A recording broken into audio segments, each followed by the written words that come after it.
Well, with kids heading back to school, big question on parents' minds. It's vaccines, especially the COVID-19 vaccine. Yeah, the vaccine is available for children 6 months and up, but there are still over 42 million kids across the country who are unvaccinated. We are joined now by Dr. Ken Hemstead, a pediatrician with Kaiser Permanente Roseville, to help answer some of those vaccine questions. Doctor, good morning. Thanks so much for being with us. Absolutely. Thanks for having me. Let's start with this. So COVID vaccine requirements have been postponed until next year, but what should parents know as they're getting ready for this school year?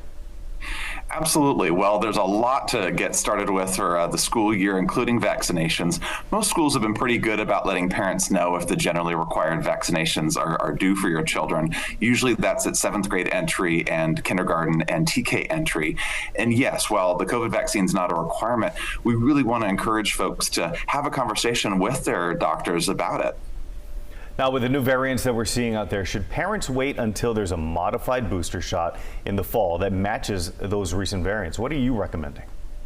That has been so difficult. I get that question just about every day right now, and we're still a little bit in a wait and see pattern. We saw before with the younger children that it did take longer than expected to get everything right and to get the dosage correct and get the a temporary FDA approval for that. So it becomes hard to really predict exactly how long it might take for us to have a new product that's really actually ready to go.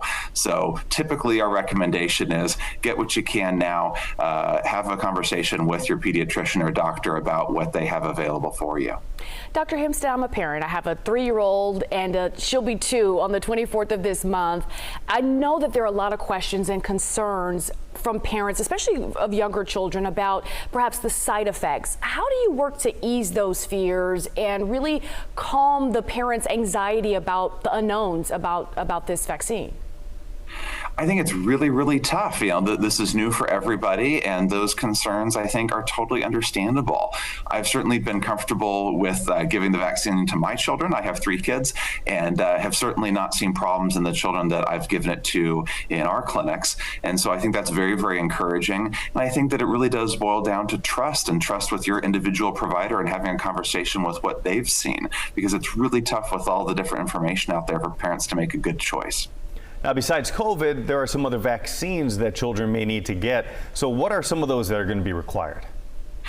So the typical ones are going to be your DTPs, diphtheria, tetanus, and pertussis, and the MMR, measles, mumps, rubella, chickenpox, hepatitis B, and polio. All right, and we have about 30 seconds here. Other than vaccines, give families some advice. What else can they do to make sure they have a healthy back to school? Absolutely. The big things are getting back to a great sleep schedule. So please, please, please consider starting at least a week before your school is starting to try to roll back that bedtime and start setting an alarm earlier and earlier in the morning to get them back on a sleep routine well before the night before. And getting them back in a good physical shape to be ready for PE, etc. And I think most importantly, honestly, having some good conversations with your children. What are they looking forward to about school? What are they maybe anxious about starting school? What are their fears? And really normalizing that for them and being able to really sit with that and not minimize their concerns, but really kind of work through that and really get curious and listen to what they have to say about what they may not be looking forward to about the next school year, what they might be anxious about. A lot of good conversations to have throughout the year as well. Dr. Hemstead, thank you so much for being with us this morning. We appreciate your time. Absolutely. Take care.